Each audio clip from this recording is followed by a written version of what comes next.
जी अस्सलाम वालेकुम, मैं हूँ आपका मेज़बान अदनान हैदर। आप देख रहे हैं डायलॉग इस्लामाबाद स्टूडियो से लाइव। आज हमारे मज़लूम, महकूम और मजबूर कश्मीरी भाइयों को उनके हिंदुस्तान की जाबिर फ़ौज के कब्ज़े में जब उनका जो ख़ास तौर पे जो यूएन ने एक आइडेंटिटी दी थी हिंदुस्तान के अंदर उनके कब्ज़े को कायम रखते हुए, वो 370 और 35A की थी, जिसको मोदी ने ख़त्म किया था आज से 3 साल पहले। 1095 दिन इसको हो चुके हैं। 5 अगस्त 2019 को हिंदुस्तान की बीजेपी की हुकूमत और मौजूदा वज़ीर-ए-आज़म और उस वक्त भी वज़ीर-ए-आज़म थे नरेंद्र मोदी ने ये इक़दाम किया था, जिससे तशख़्ख़ुस जो है मक़बूज़ कश्मीर का वो ख़त्म करने की कोशिश की थी और उस कोशिश को वो काफ़ी हद तक कामयाब भी कर चुके हैं। तो हम उस पर बात करेंगे। वो पाकिस्तान हमेशा से कश्मीरियों की आवाज़ बना है और कश्मीर की आज़ादी तक पाकिस्तान सफ़ारती तौर पर भी कश्मीर की हिमायत करता रहेगा और हमेशा आवाज़ भी उठाता रहेगा। पाकिस्तान को क्या इक़दाम करने चाहिए, क्योंकि ऑफ़ कोर्स उतना ही हक़ पाकिस्तान का कश्मीर पे है जितना हिंदुस्तान क्लेम करता है, और हिंदुस्तान की का तो एक जाबिर कब्ज़ा है उसके ऊपर। जबकि अगर हक़ के खुद इरादियत दे दिया जाए, जो कि वो हमेशा से मांगते आए हैं, जिस पर यूएन की रेजोल्यूशन भी मौजूद हैं और उस पर अमल दरामद नहीं हुआ, और सबसे बड़ी रुकावट जो 370 और 35A था उसके ख़ात्मे के बाद किस तरह इसको सिक्योर कर पाया जाएगा, हक़ खुद इरादत को भी, और कश्मीरियों का जो सवाबदीदी अख्तियार है वो कैसे पाकिस्तान उसको प्रोटेक्ट करेगा, इस पर बात करने के लिए जो ज्वाइन किया है जनरल रहीम लोधी साहब ने। जनरल साहब बहुत शुक्रिया वक्त देने के लिए। सबसे पहले तो मैं ज़रा पूछना चाहूँगा, एक तो हम कश्मीर डे मनाते हैं और पाकिस्तान में कई दिन मुख्तलिफ कश्मीर के वाक़यात पर उनसे जुड़ी यादों पर जुड़े हुए हैं, तो ये भी एक दिन जुड़ जाएगा और हम इसको मनाते रहेंगे, फिर हमारे बच्चे इसको इस पर कश्मीर की आवाज़ उठाते रहेंगे, या कहीं अब कश्मीर डे से कुछ आगे का काम भी चलेगा? सर पहले तो मैं इस मौके से फ़ायदा उठाते हुए यौम इस्तेसाल पर कश्मीरी जो रेजिस्टेंस है, चाहे वो पॉलिटिकल रेजिस्टेंस है या फिज़िकल रेजिस्टेंस है, उनको मैं सलाम पेश करता हूँ। इसलिए कि हिंदुस्तान का ये ख्याल था कि ये कश्मीरियों को 2-3 महीने में दबा लेगा। उसके बाद फिर उसने बहुत सारी काविशें जारी हैं, जैसे आपने कहा कुछ कामयाब हैं, सेमी कामयाब है। वो लेकर आया यहाँ पर कुछ अरब ममालिक को यहाँ पर इन्वेस्टमेंट करें, वो नहीं हो सकी। अभी G20 का वहाँ पर इजलास करना चाह रहे थे, उसके इम्कानात भी बहुत कम है। जो वो डेमोग्राफिक चेंजेस लाने की कोशिश कर रहे हैं कागजी तौर पे, तो वो बहुत उसमें कामयाब है, लेकिन अभी लोग इस तरीके से वहाँ पर शिफ्ट हो नहीं पाए। तो एक रेजिस्टेंस है कश्मीरियों की तरफ से, जो कि जिसको हम सलाम पेश करते हैं। जो आपने बुनियादी सवाल किया है, मेरा ख्याल उसके जवाब में मैं 2 सवाल करना चाहूँगा, और उसके जवाब में मुज़मिर है जो आप बात पूछ रहे हैं। पहली बात यह कि हमारी लीडरशिप को, हमारे अवाम को, मैं पाकिस्तान की बात कर रहा हूँ, ये सवाल करना चाहिए अपने आप से कि कश्मीरी पाकिस्तान की तकमील की जंग लड़ रहे हैं या हम कश्मीरियों को आज़ादी दिलवाने की हमायत कर रहे हैं और उनकी कोशिश कर रहे हैं।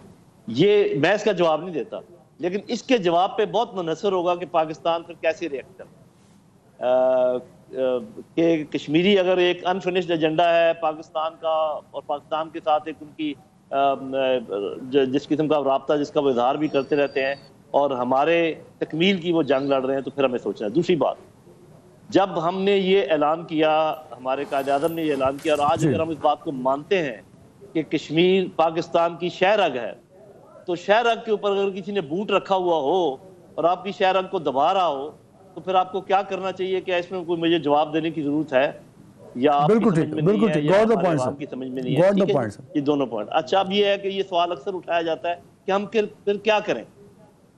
एक और चीज का मैं जवाब दे दूं, अक्सर लोग कहते हैं जी हमने बहुत ट्राई कर लिया, हमने जंग ट्राई कर ली, हमने स्टैंड ऑफ ट्राई कर लिया, तो अब जो है ना वो नई बात बनी, तो हमें कुछ और करना पड़ेगा। अरे मेरे भाई, आपने 70 साल से डिप्लोमेसी ट्राई की कि नहीं की? वो भी तो कर ली, तो उसको भी फिर छोड़ दें। ऐसे नहीं होता कि अगर एक दफा चीज नाकाम हो जाए तो आप कहते हैं जी ये कामयाब नहीं हो जाए। हिकमत अमली बदलें, उसी तरीके से ना करें, लेकिन आप करें। अभी मैं बताता हूँ कि क्या कुछ है जो हम कर सकते थे जो हमने नहीं किया। नंबर 1, उन्होंने चीथड़े उड़ा दिए। ये जो शिमला मुआहदा था, क्योंकि उसमें लिखा हुआ है कि आप ये चेंज नहीं कर सकते, इसका स्टेटस जो है वो चेंज हो गया, और आपने आज तक उसको नहीं कहा कि जी हम हमारी तरफ से वो मुआहदा मनसूख है, ताकि ये जो आपस की बातचीत का सारी दुनिया वावेला मचाती है कि आपस में बैठ के आप ये मसला हल करें, क्योंकि शिमला मुआहदे में ये लिखा हुआ है। तो शिमला मुआहदा किधर है? शिमला मुआहदा तो है ही नहीं, उन्होंने उसकी धज्जियां उड़ा दी। हम क्यों बैठे हैं उसके ऊपर? हम भी कहें जी शिमला वादा मनसूख है हमारी तरफ से। सर- उसका एक फायदा ये भी होगा कि जो लाइन ऑफ कंट्रोल है जी वो दोबारा उसमें सीज फायर लाइन में तब्दील हो जाएगी, उसकी अपनी इम्प्लीकेशन है। और ये जो इंटरनेशनल फोरम पे अभी हम नहीं जा सकते या घबराते हैं या इंडिया नहीं जा सकता, उसका बिल्कुल मामला जरा साहब, टाइम की कमी है। ये जो आपने बात जी। की, मेरा अगला सवाल था, ये डिफेंसिव क्यों है कश्मीर को लेकर? मैंने तो जब से होश संभाला है हम डिफेंसिव ही हैं सर। वो मामला आर्मी का हो, वो मामला डिप्लोमेसी का हो, कश्मीर पर हम डिफेंसिव क्यों हो जाते हैं सर? जी, आपने देखा होगा कि हमेशा हम डिफेंसिव नहीं रहे, और इसका एक इंडिकेटर है कि जब भी आप डिफेंसिव होंगे तो हिंदुस्तान आपसे बात नहीं करेगा। जब भी हिंदुस्तान ने बात की है आपके साथ, उस वक्त के हालात अपने ज़हन में रख लें तो आपको अंदाजा हो जाएगा कि मैं क्या बात कर रहा हूँ। और ये कि लगातार हम डिफेंसिव नहीं रहे। वो 1948 में भाग कर गए, उसके बाद आपको पता है जब उन्होंने बात की, जनरल परवेज मुशर्रफ के ज़माने में बात करना चाह रहे थे, उस वक्त उनको तकलीफ पहुंच रही थी। और दूसरी बात मैं ये जानना चाहता हूँ अपनी लीडरशिप से कि भाई जो कुछ वो हमारे साथ कर रहे हैं, क्या हमें वो करने का हक भी नहीं है? कुलभूषण इधर क्या कर रहा था? ये जो आए दिन चाइनीज पर हमला होता है, ये क्या हो रहा है? और ये जो BLA बलूचिस्तान की आर्मी को पीछे कौन सारा कुछ कर रहा है?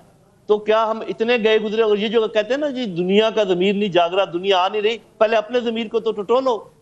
आप ये देखें जनरल साहब, कि बिल्कुल सही जनरल साहब, ये जो बड़ा आपने सारा ही जो मलबा सर वो क़यादत पे डाल दिया, सिविल हुकूमतों पे डाल दिया, डिप्लोमेसी पे डाल दिया। सर हमारे डिफेंस की भी तो कहीं ना कहीं रिस्पॉन्सिबिलिटी बनती है ना sir?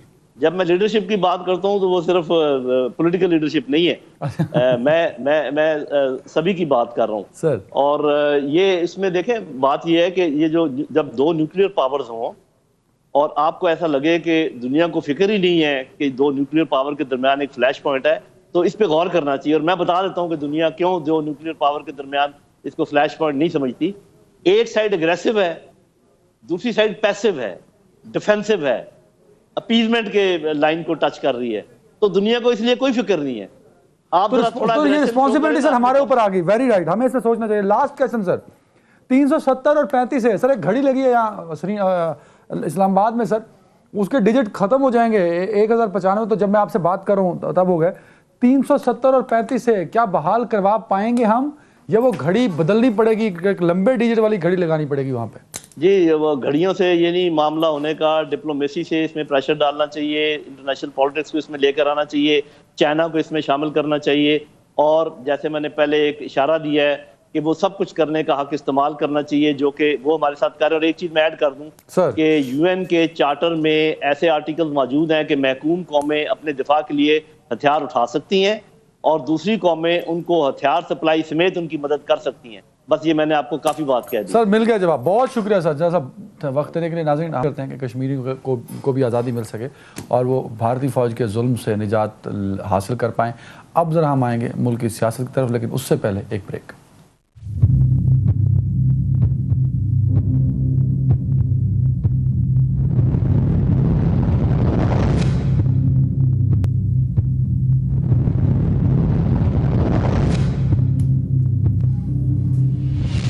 Welcome back. Imran Khan साहब जब से हुकूमत में आए, तकरीबन 3.5 पौने 4 साल वो इस हुकूमत में रहे, तब तक बड़ा ज़ोर शोर रहा कि उन पर एक बड़ी ख़तरनाक तलवार लटक रही है और वो है ममनुआ फंडिंग की। वो फैसला हो चुका फॉरेन फंडिंग का।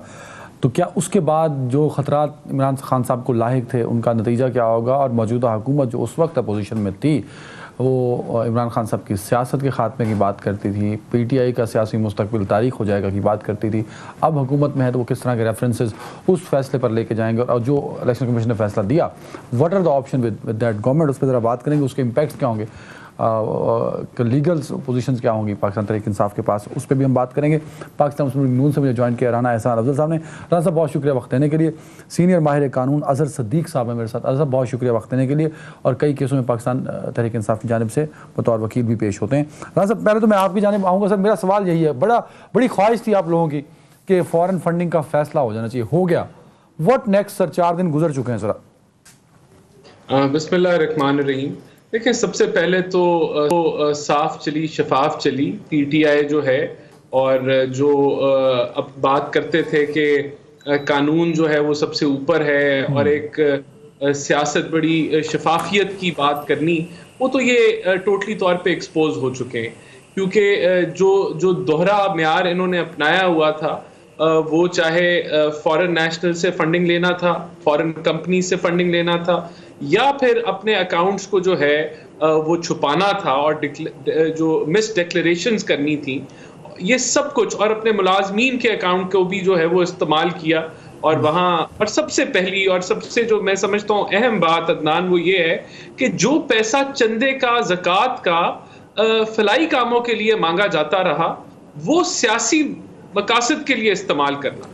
तो ये एक बहुत बड़ा धब्बा है जो मैं समझता हूं कि पीटीआई शायद कभी भी, इमरान खान जो है वो कभी भी ना मिटा सके, क्योंकि ये अब हकायक जो है सर, साबित मैं किसी हद तक आपको इंडोर्स कर रहा हूँ इमरान साहब। आप मेरा सवाल ये इसी इंडोर्समेंट के बाद है। मैं मान रहा हूँ आपकी बातों को, मैं मान के तो सवाल पूछ रहा हूँ आपसे कि भाई व्हाट नेक्स्ट, अब क्या करेंगे? खान साहब की सियासत कब खत्म होगी?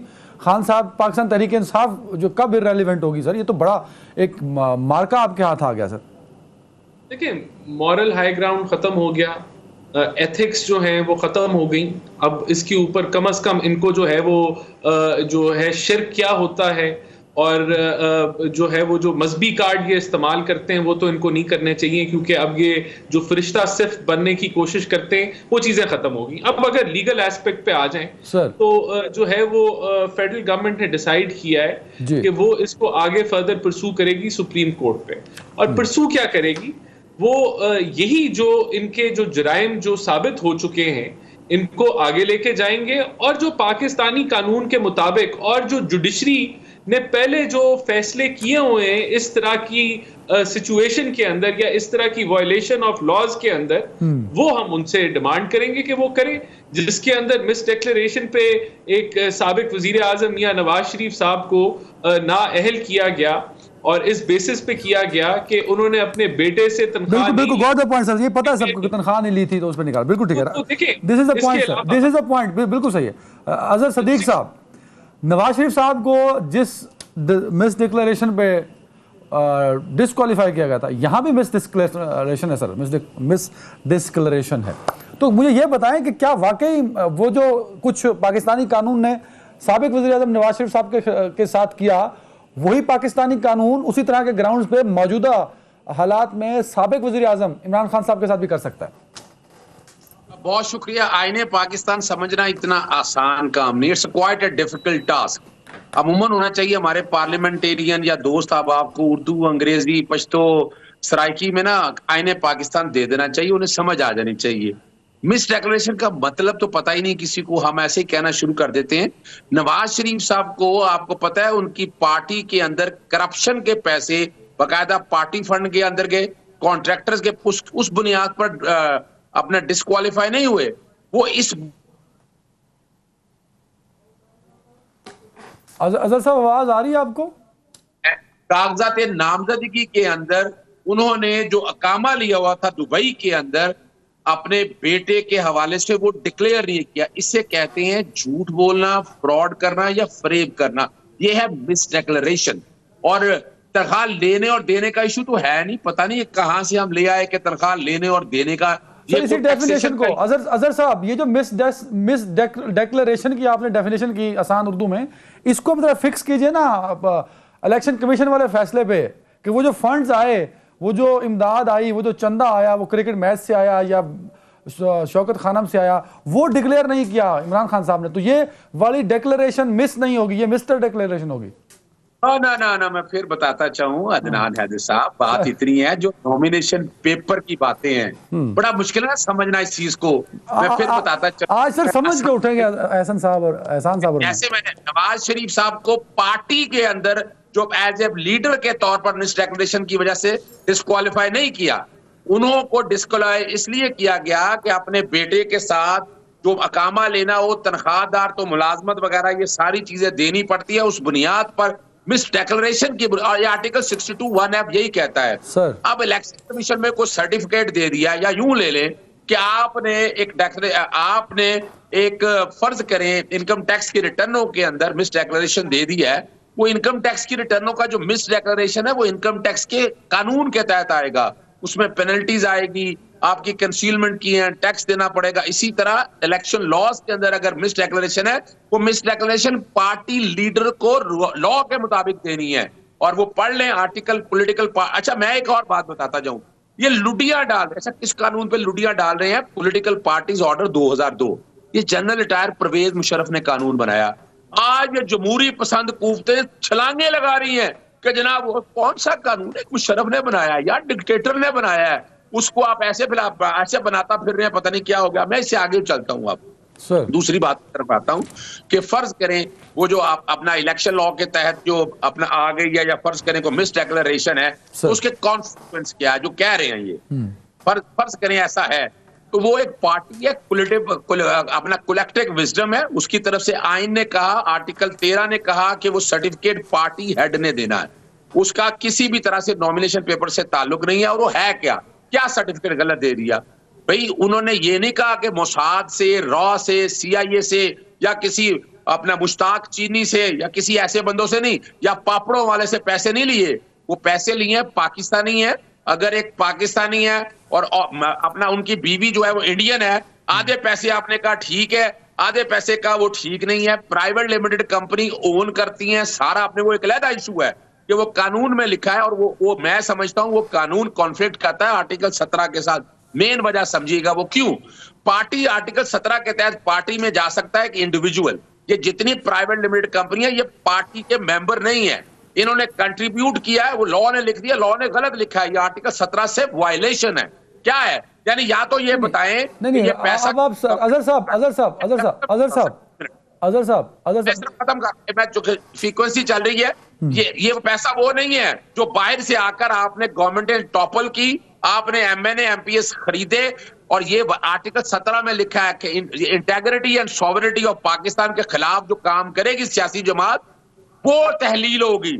ये जमात तहलील नहीं होगी कि जिसने कोई फर्ज करे। जो चीज डिक्लेयर ही नहीं हुई ना सर, इमरान खान साहब या तहरीक इंसाफ को इस फंडिंग को डिक्लेयर करना था ना इलेक्शन कमीशन में, सादा लफ्ज़ों में। मैं फिर बताता चलूं आपको, फिर मैं क्लियर कर देता हूं सादा लफ्जों के अंदर कि ये जो सर्टिफिकेट दिया, सर्टिफिकेट इसी बुनियाद पे दिया, ये सारी चीजें डिक्लेयर्ड है। वो डिक्लेयर कौन से नहीं है कि फर्ज करें पार्टी के कोई लीडर्स हैं, पार्टी के लीडर्स में पहले पैसा आया, वहां से कंपनी में चला गया, जो कि बाहर के मुमालिक में आप अकाउंट नहीं खुलवा सकते। और ये भी बताता चलूं आपको सर, मैं यहाँ पाकिस्तान के अंदर हूं ना, मैं टैक्स गुजार हूं ना, तो मैं टैक्स क्रेडिट लेता हूं ऐसी चीजों का। पूरी दुनिया के अंदर कॉन्सेप्ट यही है। अभी तक एक कंपनी के ऊपर यह साबित नहीं हो सका कि जनाब वो रॉ ने पैसे दिए हैं या किसी ऐसे ने पैसे दिए हैं।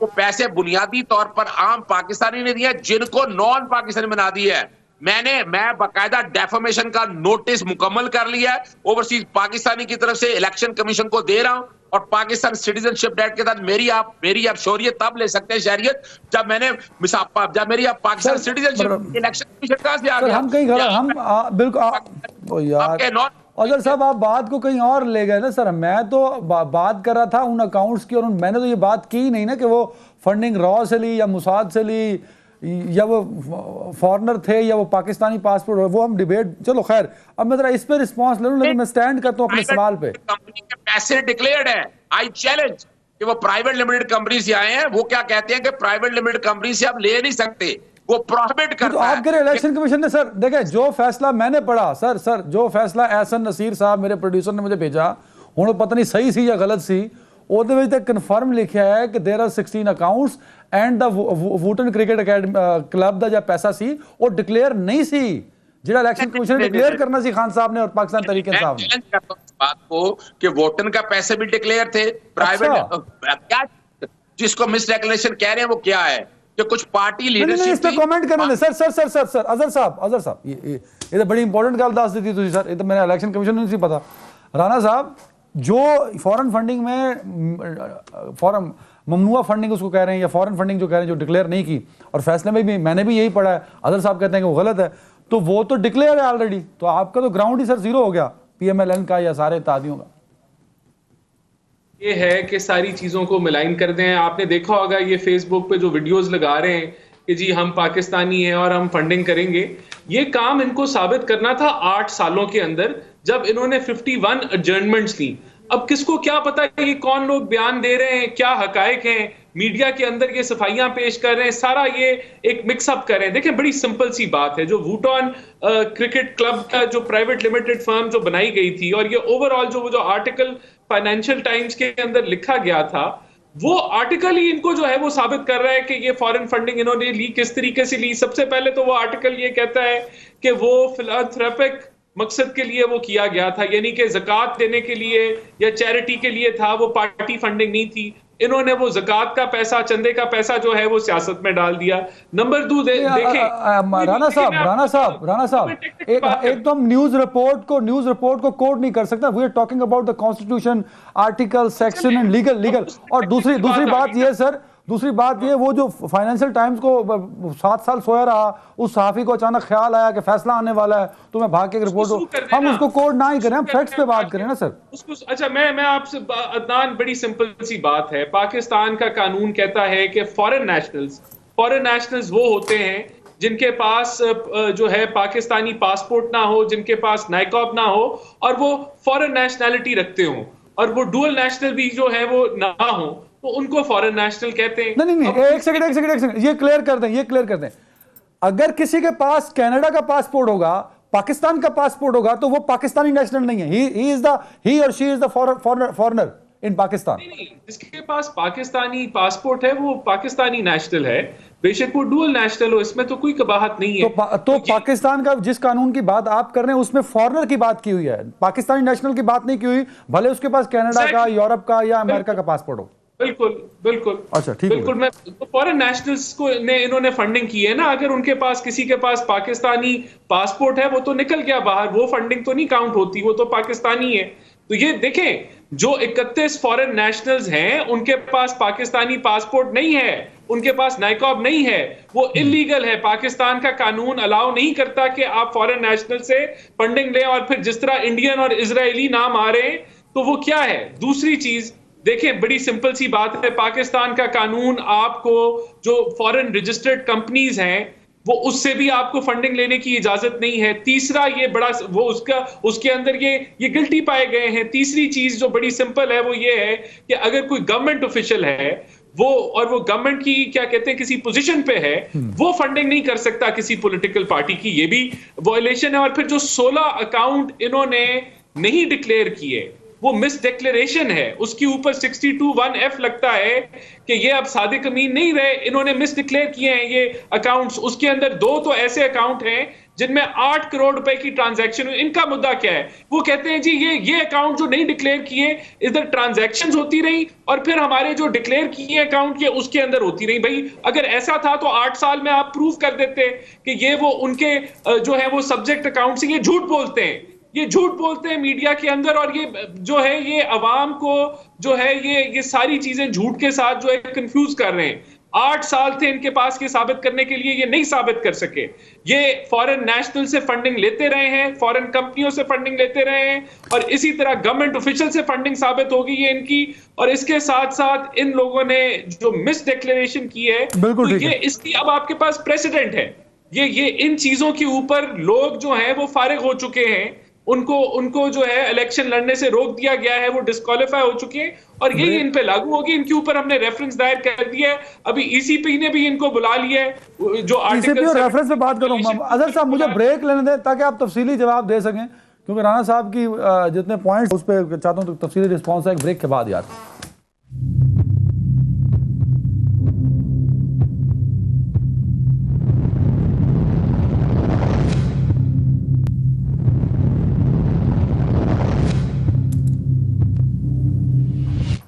Welcome back. अदर सिद्दीक साहब, एक तो इस फैसले की हमें लीगल स्टैंडिंग्स बताइएगा। जो राणा साहब फरमा रहे हैं, अगर सुप्रीम कोर्ट चले जाते हैं या रेफरेंस चला जाता है तो ये कितना खतरनाक हो सकता है खान साहब के पॉलिटिकल करियर के लिए और पाकिस्तान तहरीक इंसाफ के लिए, एक बात।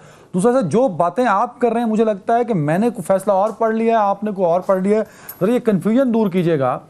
जो 8 करोड़ की ट्रांजेक्शन है, जो 16 अकाउंट्स हैं, जो वोटन क्रिकेट अकेडमी का तज़किरा किया है इलेक्शन कमीशन ने अपने फैसले में, क्या वो आपने पढ़ा है? अगर पढ़ा है तो then why are you so confident कि ऐसा कुछ नहीं होने वाला? अच्छा, मैं एक बात तो बता दूं, देखिए 2 चीजों को कंफ्यूज किया जा रहा है सर। एक है प्राइवेट लिमिटेड कंपनीज, और प्राइवेट लिमिटेड कंपनी से पैसा इसलिए आता है वो टैक्स का क्रेडिट लेते हैं, और वो मैंने वहां क्रॉस वेरीफाई कराया कि प्राइवेट लिमिटेड कंपनी जितनों ने इंग्लैंड वगैरह जहां पैसे दिए हैं वो उनके अपने टैक्स रिकॉर्ड में डिक्लेयर है। तो प्राइवेट लिमिटेड कंपनी के जितने अकाउंट हैं, चाहे वोटर वगैरह के, वो सब डिक्लेयर हैं। ये 16 अकाउंट कह रहे हैं ना अनडिक्लेयर, वो मैं बता देता हूँ कौन से अनडिक्लेयर की बात कर रहे हैं। पार्टी लीडरशिप कई ऐसी है जो फंड रेज करने के लिए बाहर के ममालिक में गई, तो पैसा उन्होंने वसूल किया, उन्होंने वो पैसा वसूल करने के बाद पार्टी के अकाउंट में ट्रांसफर कर दिया। अब इलेक्शन कमीशन का ये कहना है कि वो अकाउंट पे, भाई वो अकाउंट तो सिर्फ एक फैसिलिटेटर के तौर पर पैसा इकट्ठा किया, अल्टीमेटली जिस अकाउंट में आए वो सारे डिक्लेयर हैं। ये एक कंफ्यूजन है। और दूसरा मैं बताता चलूं, इसीलिए तो ये इलेक्शन कमीशन का आप ऑर्डर पढ़ रहे हैं, मैं इसको ऑर्डर नहीं समझता। एक ये पेपर है, एक शोकाज नोटिस है। शोकाज नोटिस में अब जवाब आना है। मिसाल के तौर पर जिनको इन्होंने फॉरेन नेशनल कह दिया, 13 लोग जो है ना वो फॉरेन नेशनल नहीं है, उनके पास नाइकॉप है। और ये मैं लफ्ज जो कह रहा हूं ऐसे नहीं कह रहा मैं, ये हम साबित करेंगे इस बात को। अब तो कई लोग तो हवाओं में बात करते फिर रहे हैं ना।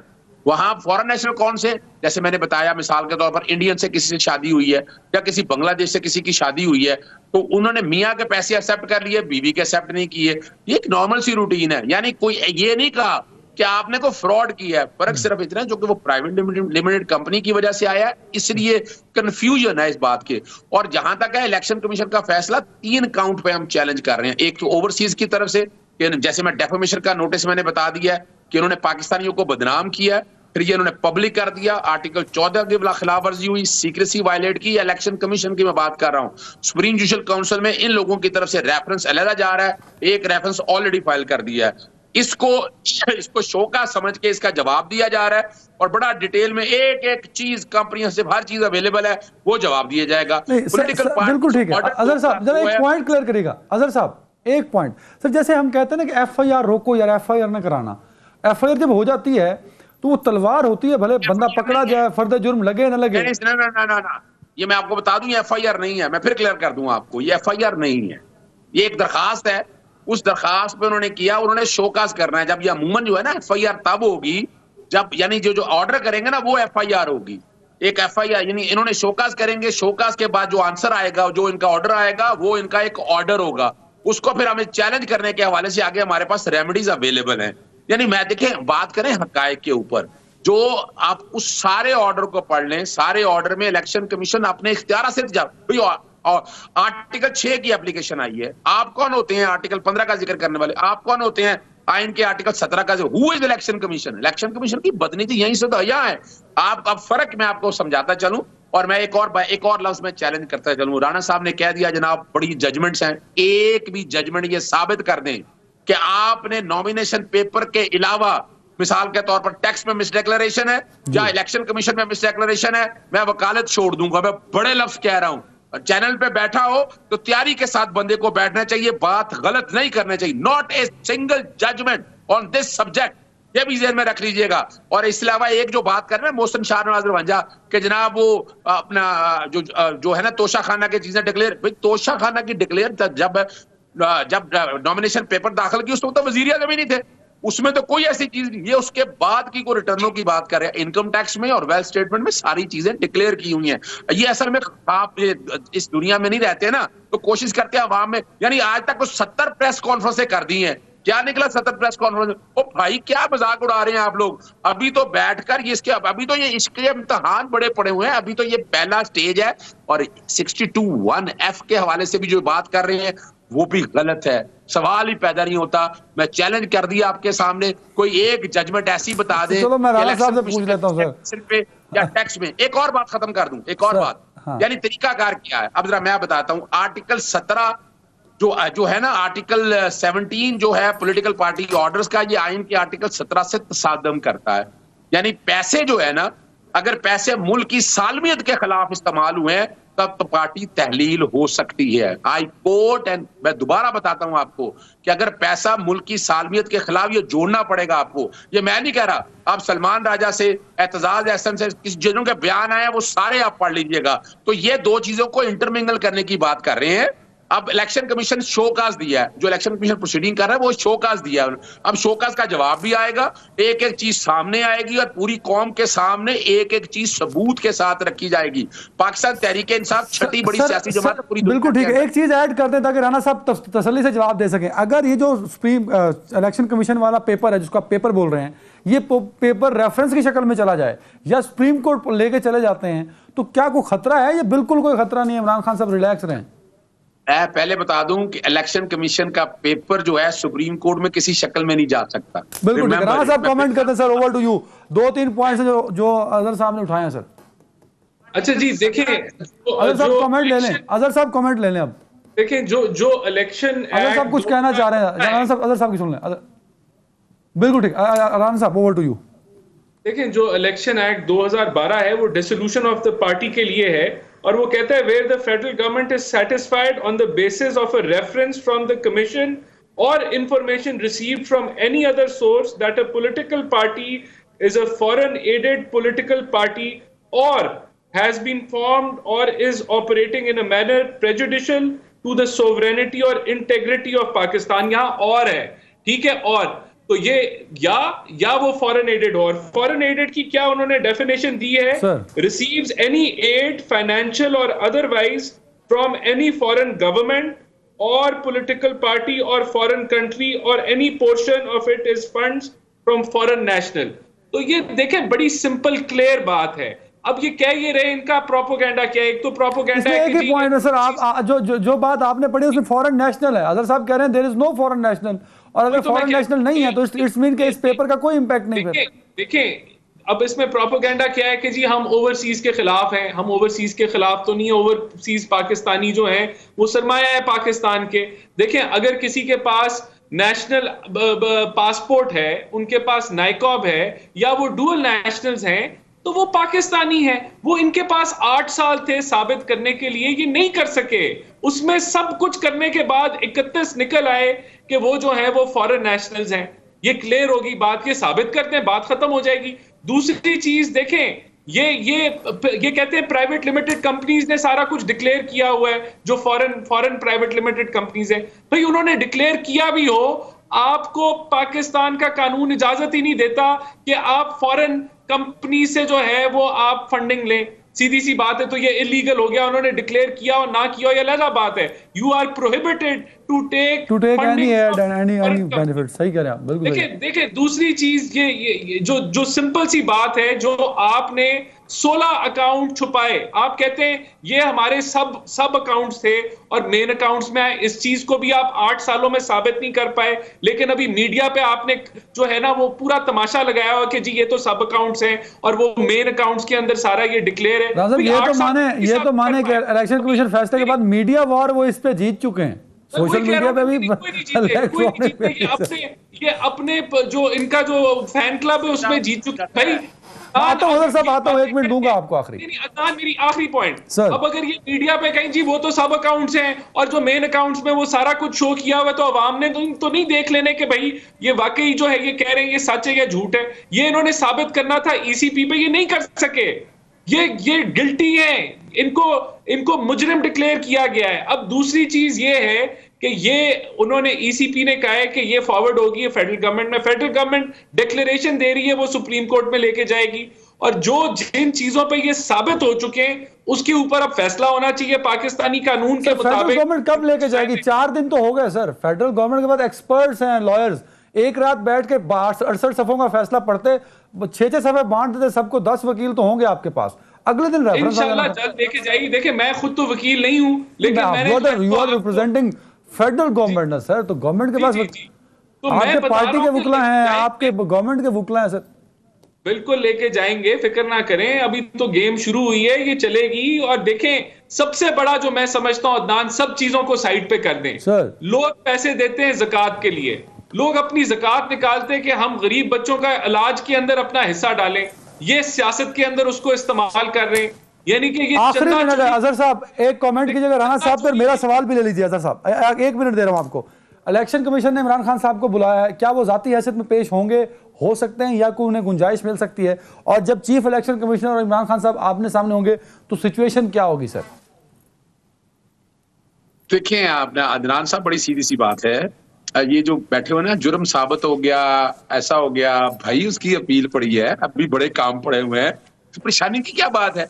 जो एक उन्होंने करना था वो कर दिया, और सारा कुछ इनके पास मटेरियल सारा पहले अवेलेबल था। इनके सारे लोग मीटिंगों में बैठकर ये फैसले करते थे। इन्होंने जो डिसीजन लेना है, हमें अंदाजा है इस बात का, हमारे लिए कोई अनोखी बात नहीं है, हमारी तैयारी पूरी है। और हम ये, और असल में क्या बात है जो बिहाइंड द पिक्चर, अदनान साहब आपको तो बता दूं मैं बिहाइंड द पिक्चर क्या चल रहा है। ये इनके जो बैठे हुए हैं मियां नवाज शरीफ साहब, वो रोजाना बैठते हैं वीडियो कॉन्फ्रेंस में, कहना है तुन के रख दियो, ये लफ्ज उनके पेट बता रहा हूं मैं, कोट अनकोट कह रहा हूं। अच्छा क्या चाह रहे हैं?